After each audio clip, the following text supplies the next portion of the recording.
Hello, good morning, good evening, and good afternoon. And wherever you are in this wide, wonderful world that we live in, you are very welcome to the Global Sales Leader podcast. I'm your host, and every week we speak in and around the areas of sales, sales leadership, psychology, body language, technology, and lots of other different areas that we explore because it's a fascinating subject because there's so many elements on this.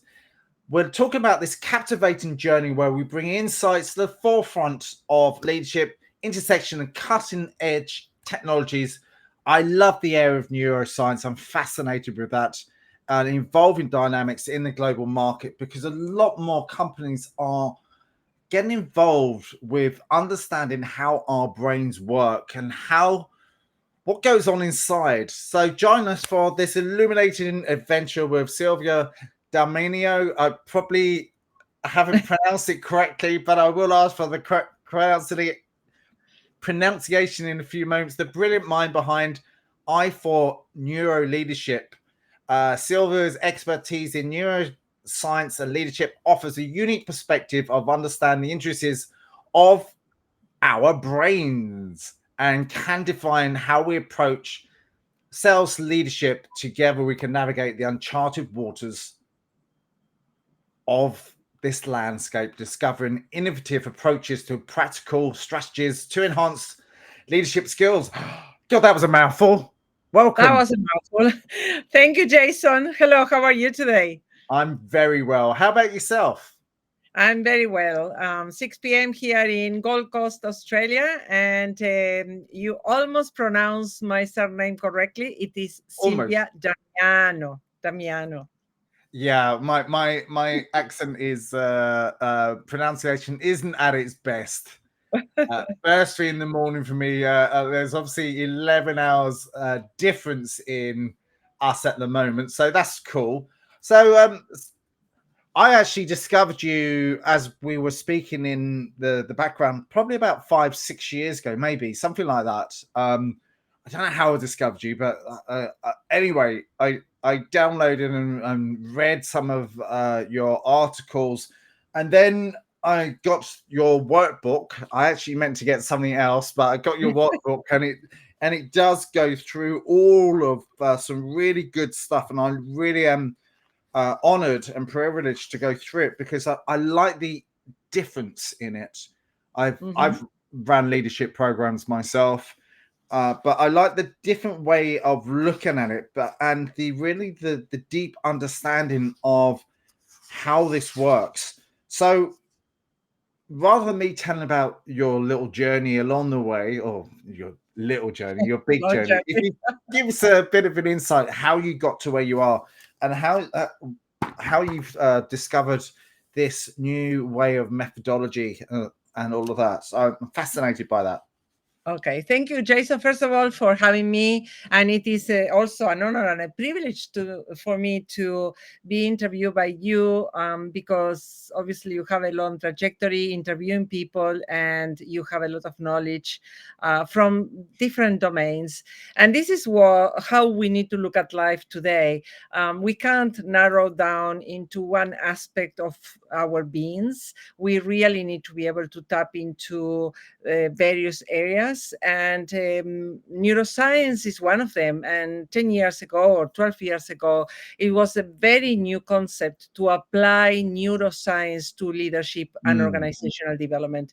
So I'm, as a very curious person, I jump on board very early in this journey, and having been in leadership development for 25 years now, the combination of being a biologist, my studies on neuroscience of leadership, and this idea that leadership needs to change as we mm, approach what I call the imagination age, where creativity is the new asset for humans. You know, this 2023 that has passed has been an enormous, it's a different era. It's a different trip, mental trip and yeah. practical trip into, using AI tools, which we didn't have before. And in fact, when I created this work, it was 10 years ago. I didn't even envisioned that 10 years down the track we'll be having, the post-pandemic, the artificial intelligence. So it kind of confirmed my thoughts that the leadership as we knew it was a bit obsolete. Mm. Um, and if you, as someone who has delivered leadership programs, remembers in 1961, Warren Bennis was the first American scholar that started to talk about the art of leadership. Yeah. And since then, there has been enormous amount of authors and models and frameworks from Ken Blanchard to so many. I don't want to leave anyone behind. But if you think about it, most of the leadership models and frameworks have been developed by men, by Yeah. male brains, Yeah. that in a way they see the world a little bit different to how women see it. And when I started this journey, it was a moment, a flash of inspiration, I must say, where I thought, what are the competencies that we need to develop in our leaders in the years to Mhm. come? And I did a 4 years research going around the world, interviewing all sorts of business leaders and scholars and experts in leadership. And what came extremely clear were these four competencies. Like, we want people to perform, we want people to be able to have good relationship with others, that's collaboration. We want people to be able to innovate and also be agile. Today, 10 years later, these four key competencies are in the mouths of almost everybody around the world. People Yeah. talk about agility, people talk about innovation all the time. So the crucial piece of work that I built with my research was to include neuroscience and to try to explain to people, how do we achieve these competencies? Mm. Because it's not enough to tell leaders, oh, you have to perform better or you have to be more innovative. That's not enough. How do I do this? Yeah. What Yeah. parts of Absolutely. myself, what parts of my being, what parts of my brain can help me do this?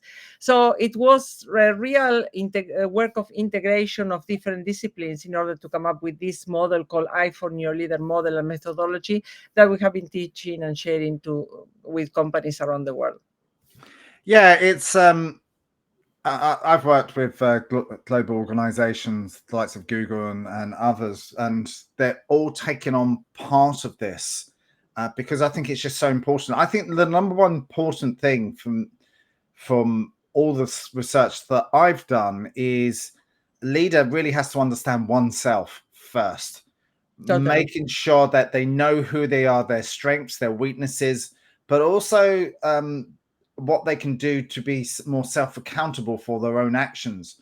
So I think the first things first is their own position before they can actually help and do everything with others. But I think the first thing is to really know who you are, what you can do, and where you can go out and learn. That self accountability for your own actions, which I think is the most important thing. And also to learn and grow with what you do. And if you're not good at something, you're not good at something. You get your team that are better at doing what you do. I know it's the Richard Branson approach in some areas of that. But what's your take on that? Well, I think that we come to this life not to make money Yeah. and become millionaires. And that's, a little bit of a fallacy that some business leaders have in the world today. That's the measure of success. Yeah. And the reality is, if you are destroying people's lives along the way, I think that, we got it all wrong. Mm. One of the reasons why people need to know themselves is because if they increase their self-awareness, they will understand how they are impacting on other people's lives and day to day in the office, for Yeah. example. And without that awareness, it's very difficult to correct anything, to be a better leader, to apologize when you need to apologize. But of course, it all goes back to your moral compass. If your moral compass is to reach positions no matter what, and to accumulate wealth, that's one viewpoint. If your purpose in life is about creating something and leaving something behind and a legacy that your children and grandchildren can be proud Mm. of, that's another take on life. And probably I'm talking to the people that have this second perspective, not to the ones that have the first perspective, because you can still be successful. You can be a difficult leader and still be successful in your own eyes or your own measure, but it doesn't mean that you are bringing people along in the journey. Yeah, and I think, as you've already said and suggested, bringing people along in the journey is absolutely core. Not leading from the front, but also leading from the sides or the back or whatever. I was just curious, in your introduction, you also mentioned when you first started it, it was all of the methodologies going back decades and all of that was mainly designed by men. Mm, Stephen Covey's Habits of Highly mm. Successful People and all of that, because that's been taken into a lot of leadership workshops that I've attended as well. And it's probably good that you probably just push that past and go, well, what are the practical applications, rather whether it's male, female, and it doesn't make any difference because it really doesn't. There's some exceptional female leaders, and doesn't matter whether they're where they come from, their education, ethnicity, and all of that. Doesn't really matter because people just are extraordinary leaders regardless of where they're from. Absolutely. So I'm not saying that because people have different gender, they will be better leaders. That's not what I'm saying. I have No, I know that. Yeah. amazing leaders, that are men and women. But what really caught my attention was that women respond really well to this model, and men are following very closely behind. So when we talk about inspiration as one of the qualities essential to inspire people to collaborate with you, and once we understand that there is a synchronicity that needs to occur between how your heart beat and how the right side of your brain um, executes the brain waves, and when there is alignment, people seem to be more inspirational. So Yeah. that requires your understanding of your emotions, your self-regulation, in order to exude the energy that will attract people to you. Sometimes I ask my clients, why do you think that people will follow you? What makes you think that people want to follow you? If you left this job today and you go across the road, would people follow you, or they will say goodbye, thank you very much? Yeah. And that comes from your doses of inspiration. If you are the type of leader that people want to be with you, no matter what position you have, this means that people are able to trust you. They're able to tell you when Mm. there are problems. They don't hide the problems under the carpet, and you are able to build a more solid team, a team that really rows in the same direction, and not in every direction. So inspiration is one of these abilities that Mm. belongs to this model. The other one is imagination, which, How do funnily you enough, mean? How do you mean by that? What do you mean by that specifically? imagination or Yeah, yeah. because I, the I, model, so the four competencies that I mentioned: performance, collaboration, innovation, and yeah. agility, they have a framework of 16 pillars that sit underneath.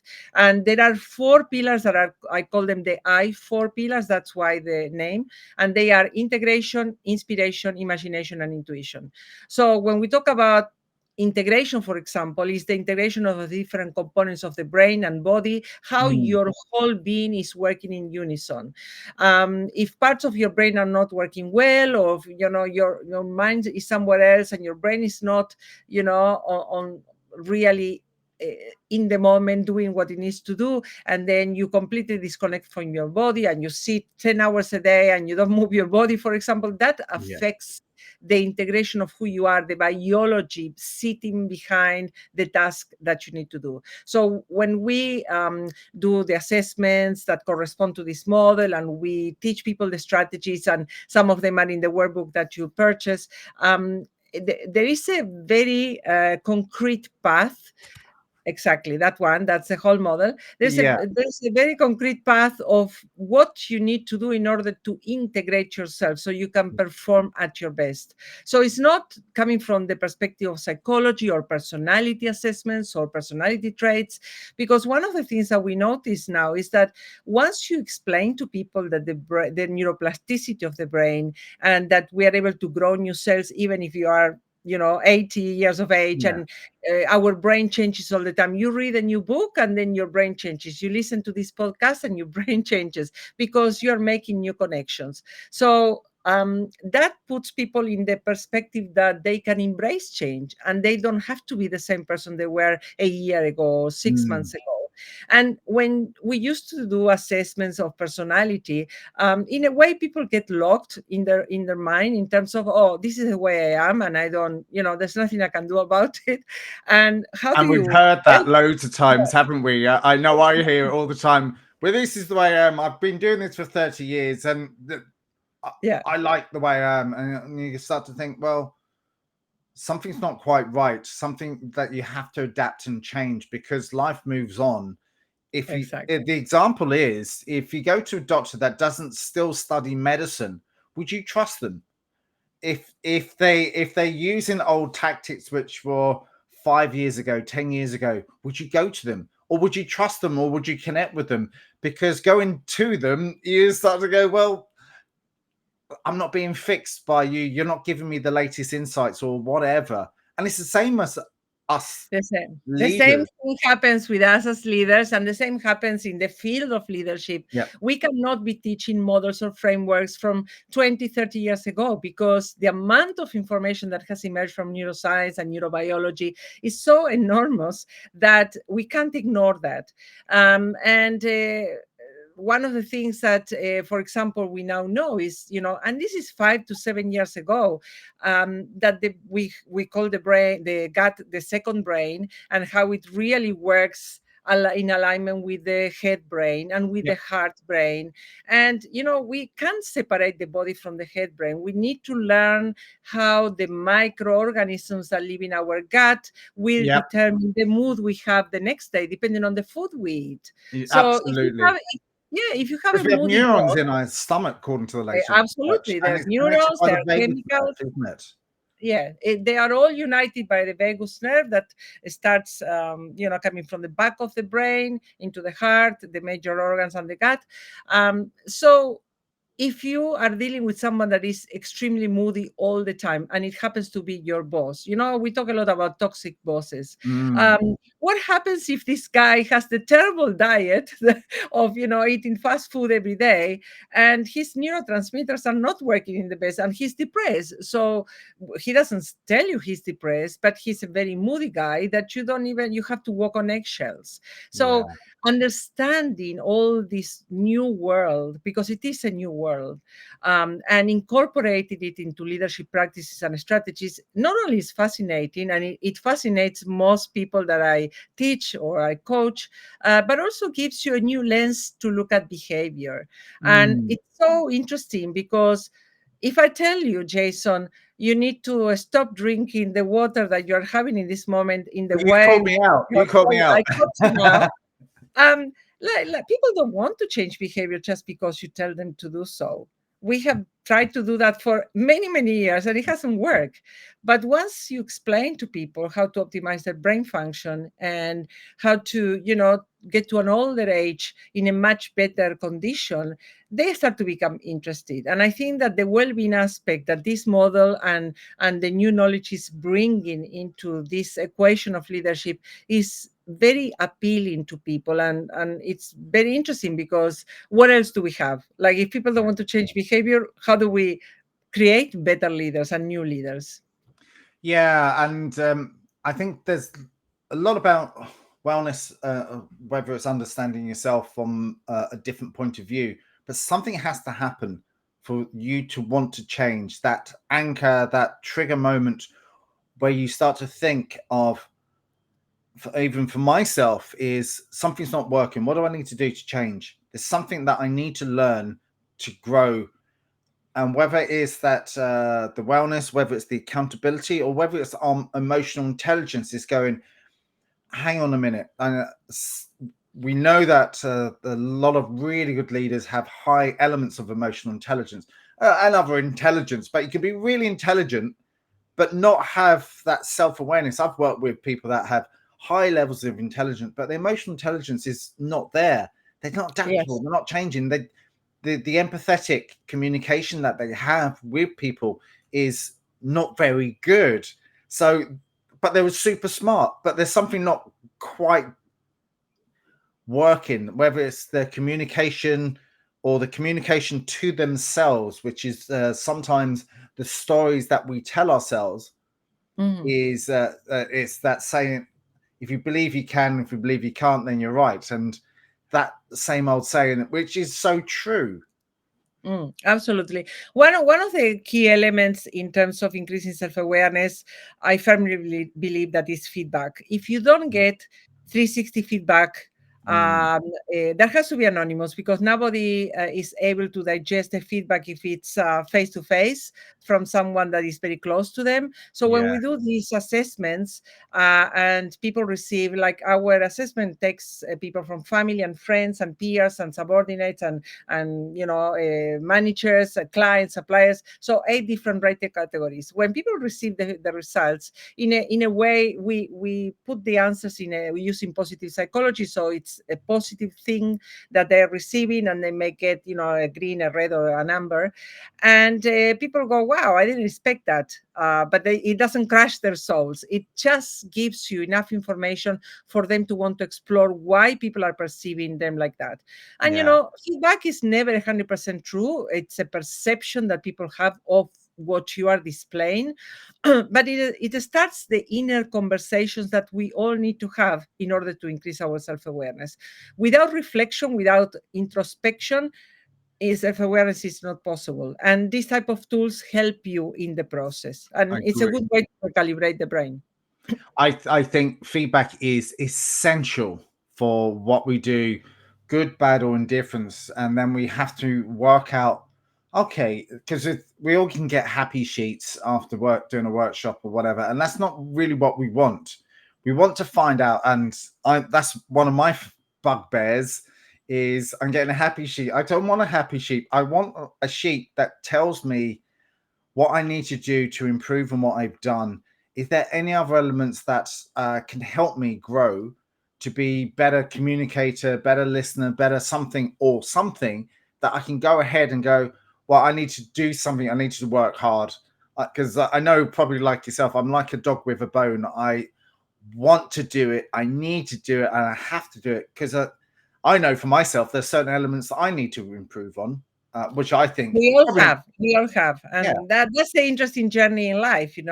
And I will tell you this anecdote, because when I was like in 2008, I went through a very dark period in my life, and I suffered from depression. A lot of things happened around me, and they really sent me into a downward spiral. yeah. So my children were saying, "Mom, you're too emotional," and I said, well, I am emotional. I'm a Latin person, so of course I move my hands, I speak loud, I cry. I'm very expressive. And they said, no, no, no, no, you are too emotional. And that sent me on a journey of getting my brain scan in America and looking at my blood flow and to identify what was wrong. I am a person that I'm very healthy. I don't do, alcohol, drugs, or anything like that. So I couldn't understand how someone that works in the self-awareness space could not see that I was being too emotional Yeah, and what yeah, was happening inside my brain. And I can tell you, Jason, my levels of self-awareness increased, 5 times after having my brain scan and looking into what was happening. And then 4 years later, I had a second scan, and the areas of the brain that were extremely active kind of dissipated, and I had a better brain. So amazingly, we think we are 100% okay most of the time, but the reality is we leave trails behind, yeah, and people can tell us we don't want to hear it because it creates discomfort. It's not aligned, and we become a bit defensive and yeah. territorial about our own behavior. So one of the best ways to develop your leadership is to welcome feedback that can give you a roadmap to what you need to adjust or to change. It could be a small, simple thing, but it makes a difference in your journey of as a leader. Yeah, I completely concur. And you also mentioned health as well as that. And I think that's equally what we do, what we eat. It makes a huge impact, but also our sleep and our sleep patterns make a massive impact. And then exercise, we know exercise, we got whichever way that you want to take your Yeah. exercise. And there's a lot of research behind meditation. However, you see your meditation, sometimes meditation can be just going for a walk and being in nature, being in Mhm. green space, Like you can go into a trance very quickly and have. There's a lot of research also around movement as well. Once you're moving, there's a they say if you're sitting down all day, the brain's not going, the blood's not going to the brain. So Correct. if you're Yes. moving, at least the blood is going directly to the brain, and you can think a lot more clearly about certain things, certain subjects. My best thoughts is going out into nature, and I Completely. meditate as well. So there is two sides to that. So I'm curious on your take on that and anything else with what you've suggested in your methodology and what you're doing in your work life, because I'm fascinated by that. Okay, thank you. Let me complete the other two pillars that I was talking about. Yeah. So, one is intuition, and I briefly mentioned the role of the gut and how it influences the head brain. Yeah. And, there's a lot of research being done in intuition now, 10 years after I have put that ability or a skill in the model. Before, intuition was a taboo word. But once you start to socialize this with people, people start to go, actually, my best decisions in life, I took them with my gut feelings or I follow my heart. And, this is information that we completely disregard in business. But if you have people in your team that are highly intuitive, because some people are more intuitive than others, don't shut them down. Listen to them, Mm, ask them questions, and be more curious about why is it that people are telling you that. There must be a reason. And I won't go into too much detail because that's another world which is it's really fascinating. And then we have imagination, which is the cognitive ability that allows us to visualize, conceptualize, and explore thoughts, ideas, and then we use our creativity, which is the transformative process to yeah. make that idea come to fruition. And those are important abilities that we all need to develop to become or support a very innovative culture. If you don't innovate in today's world, you're dead. Like 2023 ChatGPT, you're using it. By the time I got to the end of the year, my children are saying, there are like 1,000 new applications that are using AI. You need to look at this and look at that. Like, it's too late. I've Yeah. already, fell in love with ChatGPT. I'm like, do I have to move from that in order to explore another 1,000? So we need to be agile, and we need to move, and we need to innovate, and we need to be open to lead teams of creatives. And this is one of the biggest challenges in leadership. How do we go from the command and control to the knowledge era and then to the imagination age, where leaders need to be able to feel comfortable by asking ideas from their teams and facilitating Agree. the process Absolutely. without thinking that the ideas cannot come from members of the team. Some leaders still are having difficulty with this. They don't know how to do it. I was going to So say actually, because the way I look at that is ideas come from everyone from the team, but also outside of the team as well, depending on the size of the organization. yes, Bring people in from accounts, bring people in yes, from marketing, bring people in for customer service and other areas, because the leader doesn't know all the answers, and they yes, shouldn't know all the answers because yes. they're just steering the ship. But other people are on the board of the ship, but you just don't know where the ideas come from. So get everyone in. To funnel these ideas and to sort the best ones and bringing people to collaborate without getting defensive or too precious about who gave the idea, it's an art. It's not that simple. And one of the books and the stories that really comes to mind is the story of the Navy SEALs and how much they spent to train a Navy SEAL, which is like an astonishing $500,000 for each Navy SEAL. They reach a point where the brains of each team member are so in sync that, for example, if you know more than me when we go into a particular house about what needs to be done, the leadership automatically goes to you. Nobody complains about that. And I'm like, we are so far away from that in a corporate environment because people get accustomed to a particular position and they like the flavor that power provides, Yeah, and they forget that they are there to serve others. They are not there for their own ego. And I think we absolutely. need to do and invest more in training of people, because it's in the case of the Navy SEALs, it's a matter of life or death. If you work for a bank, it's not a matter of life or death, but it's a matter of making decisions that can affect the customers big time, for Yeah, example.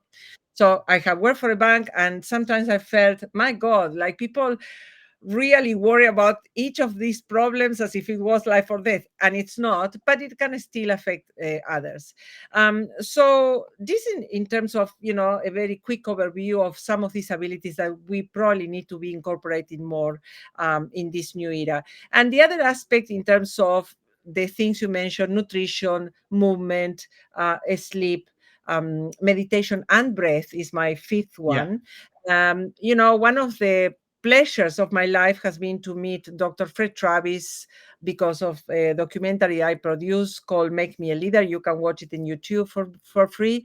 And Dr. Fred Travis has been a meditator for 40 years, and he's the person in the world who has studied transcendental meditation the most.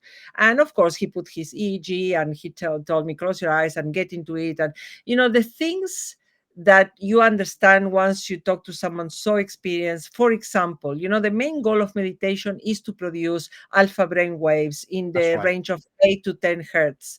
Hmm. So because in meditation you learn to produce these alpha brain waves, and it takes you to a state of being calm and alert at the same time, and being able to solve problems more efficiently. You are able to, if you practice meditation every day, you are able to produce these alpha brain waves when you are with your eyes open in the middle of a chaos or a meeting that is very difficult, Yeah, and then take things at a much better pace for your brain in order to digest information and provide a solution if that's what's needed. When most people, if you take that and then you take the extreme, having road rage when a car cuts you off, and that is because you have no control of your mind. You haven't paid any attention to your emotions, neither how to handle your emotions. So if you don't want to have road rage or something similar at work, then you need to practice meditation, because hmm, it will develop your mind and it will quieten your brain, which is what you want. So that in regards to meditation, because people don't understand these simple basics that really, once you understand it, then you go, that's what I'm doing when I'm meditating. That's it. You're not relaxing and going to sleep when you're meditating. It's an active process of producing these alpha brain waves. yeah, absolutely concur. I think the different states is the alpha, theta, delta states. Yes. Yeah, and you go into the different levels, and you're not quite asleep, but you're just there in the Slowing yeah, just slow. You're not quite gone off to sleep, but you're quite there. So if you the question I always like to ask is, if you were interviewing you, what sort of questions would you like to ask you? That's a very good question. I haven't thought about this before, so let's see if I can improvise it.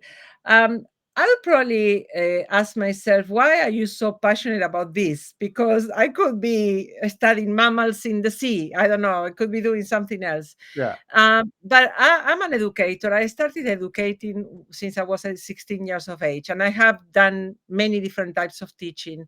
But the one that really hooked me was leadership development, because when you are talking to people who have at least developed their personal leadership or their self-awareness, conversations are different. Conversations are more interesting, or at least I find them more interesting.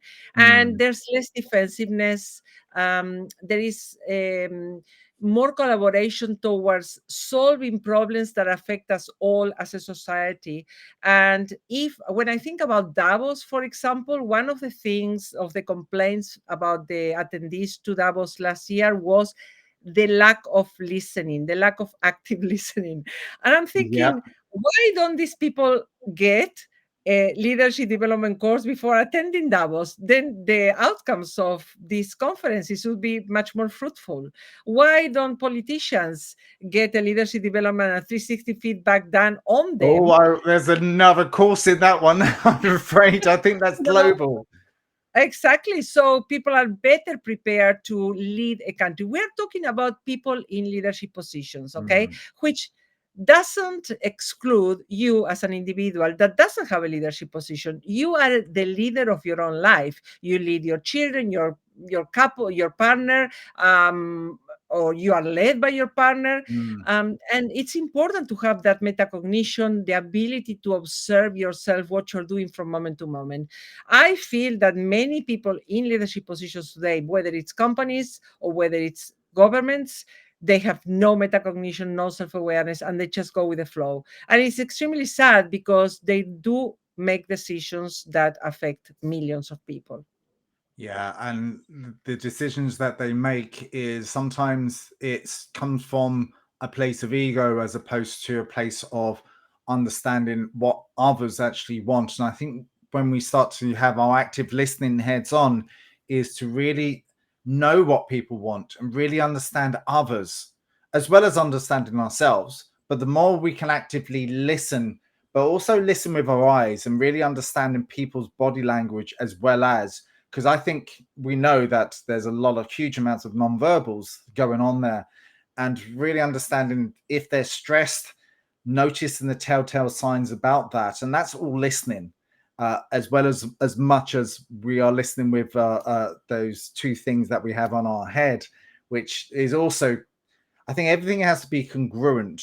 And some of the things that you've already said is being inspiring, being transparent, showing trust, but also being self-confident that you also know stuff, but you're not also given all the answers all the time. Is making sure that others can bring in their own ideas and having their own self-awareness that it's okay to be okay. They talk about psychological safety, and I think that's equally as important for people to own up and show up as well within what they're saying.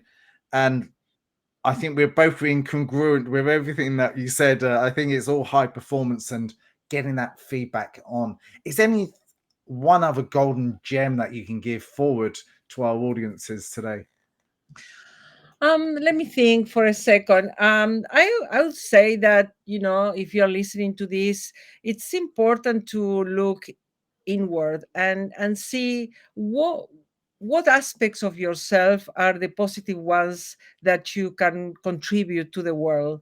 Because the brain is a very complex structure. It's amazing what we can do with the brain, more than what we ever thought we could do. But it also can trick us into providing or generating thoughts that are not very positive, or that we don't have to believe every thought we have. That's one of the things I learned from neuroscience. We have a lot of thoughts. Some of them are borrowed from someone else that it may be around us or has Yeah. a big influence on us. So the ability to discern what thoughts you have, the ability to eliminate or delete the ones that are not useful to you, and the ability to choose the thoughts that serve you the best is something that we all can do. We all need to do in order to preserve the important things in life for us, for future generations, and for the people that interact with us. If you are giving other people grief on a daily basis, if you are complaining, if you are gossiping, if you're being negative, you're not contributing to the greater good, neither to yourself. Mm. You want to get to 80, 90, or 70 with the best brain that you can have. And that takes a little bit of work. That takes, the good night sleep, the good nutrition. And that's something that we all can do to improve the quality of our lives. So there is a little bit of everything for everybody in this topic. Yeah, I think this conversation we need to carry it on. I'd love to have you back on again because I think we Whenever just you want. where I feel that we're just at the very tip of the iceberg, and there's so much more I want to say. And as the research goes, we get between 50 and 70,000 thoughts per day, and I probably had that within the last 40 minutes. Exactly, exactly. But one thing for sure, like we have seen with our EEG machine that we have acquired from America, as soon as you close your eyes, you start to produce alpha, and that calms your brain. So if you are suffering from a lot of stress, which it seems to be the majority of people complaining about the same thing, just close your eyes a few moments and take a few deep breaths. That will calm your brain. It takes approximately 6 to 10 seconds to minimize the impact or the activation of your amygdala inside the brain, and you're much nicer to deal with if you do that. And change your position and your location. That's always Yes. something that I learned. I don't know about your thoughts on here. When you're wanting creative thinking, go to a place with higher ceilings, because I don't know what it is. There's a direct correlation between space and where you are. And if you want critical, more focused fit, you have a lower ceiling or a lower place or smaller. Mm. And that's something that I've Yes. read fairly recently, and I've tried it, and it does work. And if you think about temples and churches, they have all been built with, Yeah, these structures, and it gives people the expansion of their mind. Another way to activate your creative thinking is to, if you have an idea, take a little cube and just look at the 6 sides of the cube and give 6 different perspectives to your idea. Challenge your ideas, because you like don't that. have to, carry on with the idea that first pop into your mind. You need to kind of analyze it a little bit and see what's the best angle for that idea. That's awesome. Thank you so much for coming on today. Like the time difference and all of that, it makes so much of an impact that you've shared some really good knowledge and insights today. And keep up with the great work that you've done. Thank you. And how can people find out more about you from the audio listeners that are actually listening today? Well, they can visit our website aboutmybrain.com. I have the most recent book is called Brain Friendly Leadership: The 9 Habits of a Future Fit Mind. They can watch the documentary Make Me a Leader in YouTube for free, or they can, complete one of our certification programs. We have one coming up in Bali in November that will be announced very soon. And it's all about how to develop these abilities for a better life. That's what we are trying to do. Thank you so much. You've Yes. listened to the Global Sales Leader podcast. I'm your host. Every week we speak to phenomenal people from around the globe, but I actually handpick who I want to speak to. So I'm always very honored with the people that I do get to speak to, because it's a passion of mine. And I want to make sure that whoever listens to take one thing away from it, adapt it, learn it, and create that ripple effect going forward. So this is what this podcast is all about, is about learning different ideas, perspectives, and so on and so forth. So thank you once again. You're most welcome. It's been a pleasure talking to you, Jason.